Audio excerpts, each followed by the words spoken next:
Hey, yeah, you. Before you scroll past this thinking, it's just another pool story.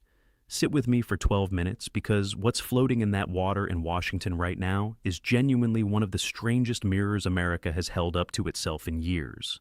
And I mean that literally because the entire point of the thing was to be a mirror. There's an old idea in politics that you can tell exactly what a government cares about by watching what it fights hardest to defend in public. Not what it announces, not what it promises, what it defends when things go wrong.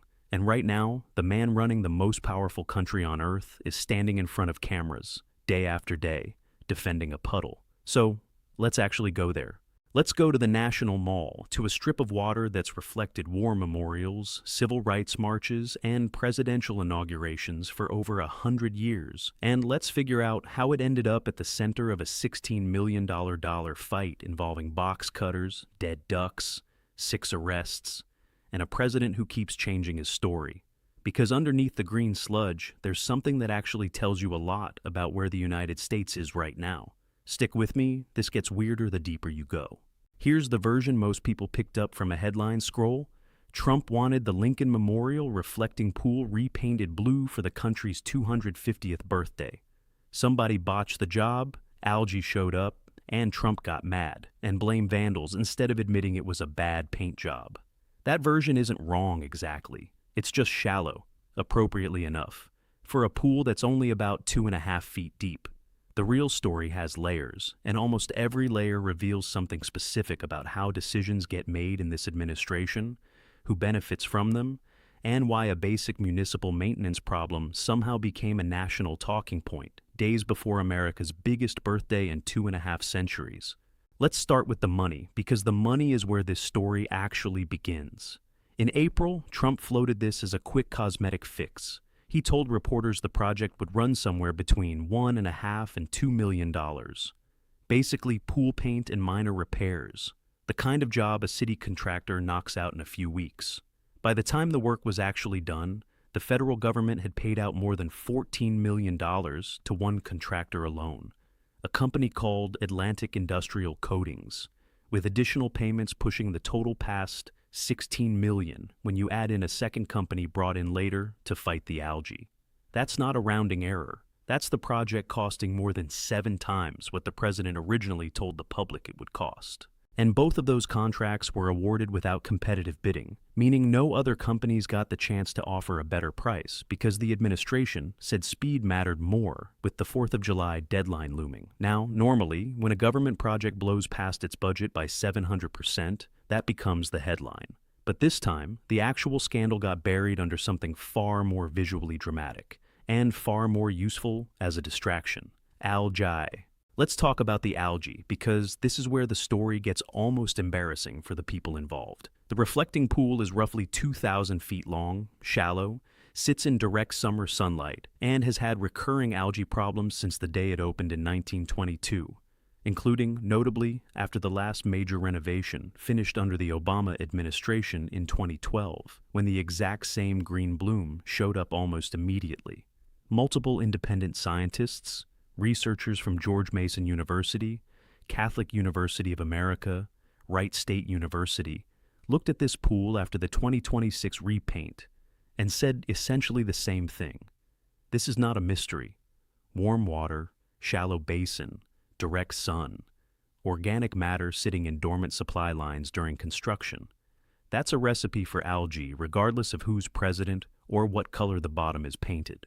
One researcher who actually pulled water samples and looked at them under a microscope confirmed it was completely ordinary green algae, the kind you'd find in any untreated outdoor water feature in a Washington summer. A pool industry expert put it about as plainly as you can.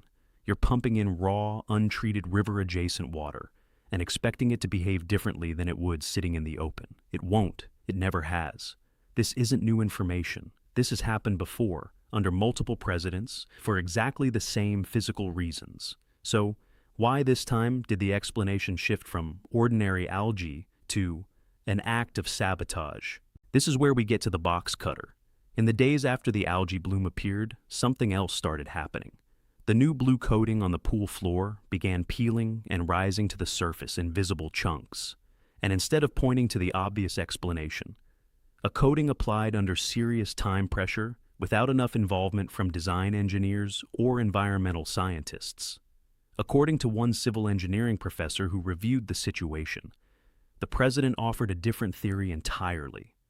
Standing in the Oval Office, Trump told reporters there was, in his words, a slit roughly 290 to 300 feet long cut through the pool's new lining. Probably a box cutter or a knife of some kind, he said. They cut it very violently. The next day, in a social media post, the slit had grown, now 350 feet, and the tool of choice had become a very sharp knife or razors. Let's slow down on that detail, because it matters.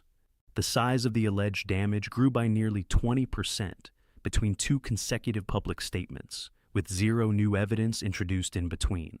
That's not how forensic claims normally evolve. That's how a story grows when nobody's actually checked it against anything. And reporters did try to check it. When CBS News asked directly for photographic or video evidence, the president didn't produce any. Instead, he directed reporters to the Interior Department and the Parks Department, said evidence would be shown in court, and added, almost as an aside, that they also had pictures that, weeks later, still haven't been shown to anyone outside the administration. Senator Dick Durbin made the obvious point on CNN. There's reportedly a 24-hour camera positioned on the reflecting pool. If a nearly football field-long gash had genuinely been cut into the lining, that footage would settle the question in about 30 seconds. The administration has had that footage, if it exists, for weeks. It has not been released. Meanwhile, here's what the actual arrests tell us, because this part rarely gets mentioned with any detail. 6 people were arrested in connection with alleged vandalism at the pool. One of them was a former U.S. Olympic canoeist named David Hearn, who says he was detained after simply touching a piece of the loose coating that was already peeling off the bottom of the pool. Coating that, by the administration's own contractor's later statement, was failing because of normal warranty-level issues with a very small part of a massive 7-acre project, not because anyone had taken a blade to it. His attorney has said publicly that touching peeling paint isn't a crime, so we have a gap here worth sitting with for a second. The administration says there's a deliberate, premeditated, nearly 100-yard act of sabotage, and the actual human being arrested in connection with the pool appears to have been caught touching paint that was already coming off on its own. Now, why does any of this matter beyond Washington gossip? Because this single pool sits inside something much bigger, and that's where the real consequences for the country start to show up. This isn't an isolated vanity project. It's one piece of a sprawling, multi-billion-dollar beautification push across the Capitol, a $400 to $600 million White House ballroom built where the East Wing used to stand, a planned triumphal arch modeled loosely on the Arc de Triomphe, a redesign of the Oval Office in heavy gold leaf, plans to redo municipal golf courses, a sculpture garden, a UFC fight staged on the South Lawn, and now a pool that's cost taxpayers $16 million and counting just to turn the wrong shade of green. According to an analysis of the president's public remarks and social media activity between early May and mid-June, Trump talked about Washington beautification projects roughly 70% more often than he talked about the active U.S. conflict with Iran during that same window. 70% more often. That's not a minor scheduling quirk. That's a measurable allocation of presidential attention during a period when American troops were involved in an active foreign conflict and gas prices were rising because of it. And the public has noticed, even if the algae gets more screen time than the polling. Multiple surveys, including Washington Post, ABC News, and Ipsos polling, show a majority of Americans oppose the ballroom project specifically, oppose the triumphal arch by a similar margin, and oppose putting the president's likeness on U.S. currency by a margin of more than 5-1. A political science professor at George Washington University put the political risk plainly. When a president fixates this visibly on unpopular legacy projects, it signals to ordinary people that he isn't focused on the things actually squeezing their wallets: groceries, gas, housing. That's not a Democratic talking point invented out of thin air. That's a pattern showing up consistently across independent polling, while the administration's own midterm map is already considered vulnerable heading into November. There's also a quieter financial irony buried in here that almost nobody connects to the pool directly. But it's worth knowing because it shows how these beautification projects actually get financed. Some of the steel used for the White House ballroom came from a Canadian-linked manufacturer. And shortly after that, steel donation was publicly announced. The administration cut tariffs on automotive steel from that same company's Canadian plant in half. Two separate decisions announced 2 days apart that happened to line up financially in a way that's hard to describe as coincidental. None of that is about the pool specifically, but it tells you something about the broader machine these projects run on donors, favors, and outcomes that move in suspiciously coordinated directions, dressed up in the language of no cost to the American taxpayer. Back to the pool itself, because there's one more piece of this that's almost darkly funny if it weren't genuinely sad.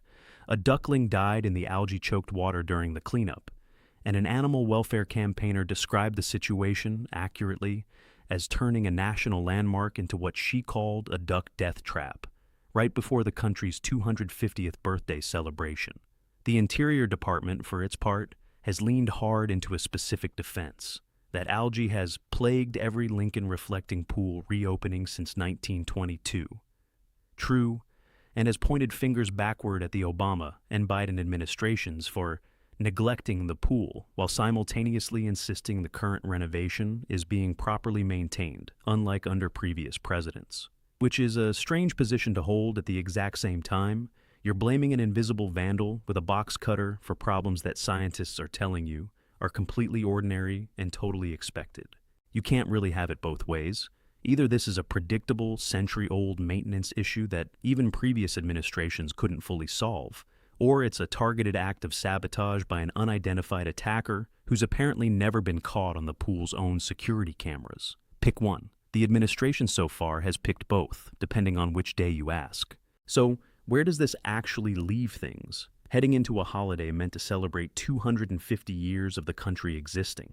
The pool is scheduled to be drained again, right around the 4th of July, for what Trump is calling a permanent repair, with no clear public timeline, no released cost estimate, and no resolution yet on whether any vandalism claim will ever be substantiated with actual evidence instead of an evolving verbal description.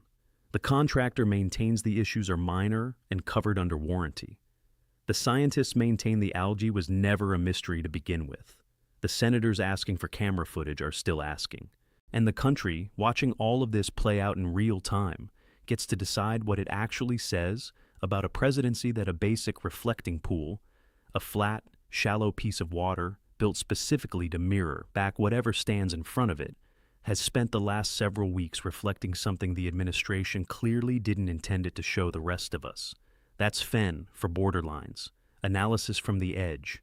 Make of the reflection what you will.